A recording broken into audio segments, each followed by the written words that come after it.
இன்னைக்கு நம்ம தளபதி எலெக்ஷனுக்கு வந்திருக்கும்போது என்னென்ன அவதூறுவெல்லாம் பரப்புனாங்க. தற்கூரி, அணில் குஞ்சு, சங்கீதா பற்றி இழுத்தது, கரூர் பிரச்சனை இழுத்தது, நிறைய பிரச்சனைகள் இழுத்தாங்க. ஆனால் பொறுமை காத்தார் நம்ம தளபதி. அதனால் இன்னைக்கு தளபதி சிஎம் ஆகி தமிழ்நாட்டை ஆள்றார். எல்லாம் புகழும் ஒருவனுக்கே என்ற சொல்லுக்கு அவர் உறுதுணையாக இருக்கிறார். சரியா? அதுக்கு தான் திருவள்ளுவர் அன்னைக்கே எழுதிட்டார் இந்த குறளை.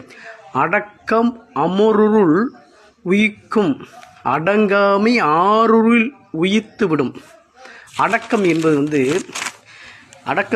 அழியாத புகழை கொடுக்கும். அடங்காமை என்பது வாழ்க்கையை இருளாக்கிவிடும். அதனால தான் பொறுமை காத்தனால் நீ தமிழ்நாட்டு முதல்வர் ஆகிக்கிறார். திமுக காரங்களே, தளபதியை நீங்கள் என்ன அவதூறு பரப்புனாலும் என்ன வேலைகள் செஞ்சாலும் நாங்கள் உறுதுணையாக இருக்கோம்.